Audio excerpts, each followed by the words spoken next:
kehidupan di Brasil seperti kemacetan, kepadatan penduduk sampai masih banyaknya angka kemiskinan kurang lebih sama dengan Indonesia. Tapi yang membedakan kita dengan mereka adalah sepak bolanya. Ya, Brasil adalah negara sepak bola yang dari dulu menjadi tolak ukur soal bagaimana permainan ini harus dimainkan. Mereka memberi kita banyak pemain hebat, salah satunya Pelé.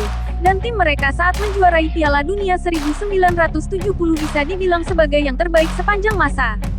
Daftarnya tidak berhenti sampai di Pelé, mengingat estafet pemain hebat diteruskan pada sosok seperti Socrates, Zico, Romario, Ronaldo, Ronaldinho, Rivaldo, dan terkini Neymar, bahkan yang terbaru mengguncangkan dunia yaitu Endrick bocah ajaib.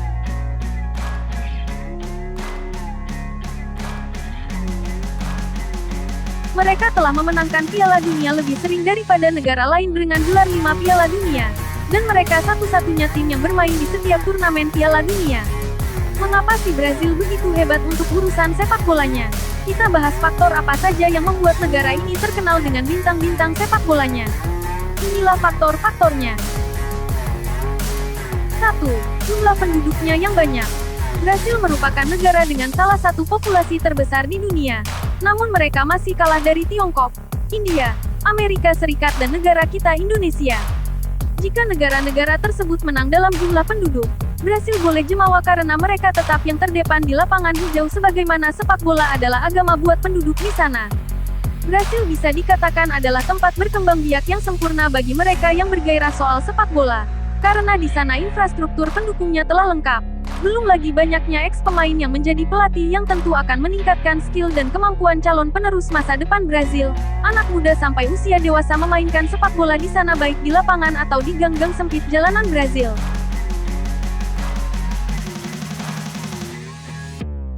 2. Futsal. Futsal juga sangat besar di Brasil. Lapangan yang lebih kecil, tim berisi 5 lawan 5, serta bola yang lebih berat menekankan pada kontrol jarak dekat dan penggunaan ruang.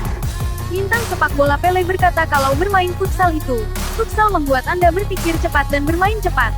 Itu membuat segalanya lebih mudah saat Anda beralih ke sepak bola, kata Pelé.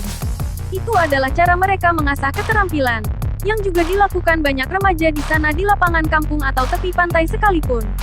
Hal itu akan membuat mereka jago karena telah menyerap ilmu dasar menggiring bola, yang tentu itu hanya bisa dilakukan dengan ditunjang bakat. 3. Sepak bola jalanan. Iklim tropis Brasil menghasilkan kombinasi panas dan hujan lebat yang tidak kondusif untuk lapangan rumput, sehingga satu-satunya tempat Anda bisa menemukannya adalah di stadion-stadion besar. Pelé sendiri bermain tanpa alas kaki di jalanan dengan kaos kaki yang diisi kertas. Itu adalah jenis sepak bola yang jelas sangat berbeda karena dimainkan di jalan beton yang tidak rata di Brasil. Ronaldo Nazario juga sama lahir dari anak jalanan yang tidak punya sepatu. Bahkan Ronaldinho dan Neymar juga hampir sama persis seperti Pelé dan Ronaldo. Serta bintang Brasil lainnya juga. Jadi tidak heran jika budaya sepak bola jalanan Brasil masih ada sampai saat ini. Lebih dari itu, siapapun tahu bahwa pesepak bola hebat biasanya ditempa di jalan. Karena mereka tak canggung untuk bermain setiap hari. 4. Orang Brasil punya rasa bersaing sangat tinggi. Pesepak bola Brasil ditempa dalam panasnya persaingan. Ini dimulai dengan persaingan di jalanan. Bagi banyak orang, sepak bola merupakan jalan keluar dari kemiskinan atau favela. Pemain berbakat harus bertarung satu sama lain untuk mendapatkan perhatian klub. Itu bukanlah prestasi yang berarti di negara yang penuh dengan pemain muda berbakat. Dorongan kompetitif itu berlanjut ke persaingan antar klub yang sengit dan derby agresif seperti Fla-Flu, Paulista, Grenal atau Derby of Millions. Uang kepindahan besar ke klub asing pun bergantung pada pemain yang menonjol dari kerumunan berbakat. Tim nasional Brasil juga harus selalu bersaing dengan rival tradisional Amerika Selatan mereka, seperti Argentina dan Uruguay. Tim samba mungkin identik dengan sepak bola yang indah, tetapi mudah untuk melupakan budaya kompetitif dari mana mereka berasal. Dan ketika mereka sudah menempuh belahan dunia lain, contohnya di Eropa, Tiongkok atau lainnya, Anda dapat bertaruh bahwa mereka telah bekerja keras untuk sampai ke sana.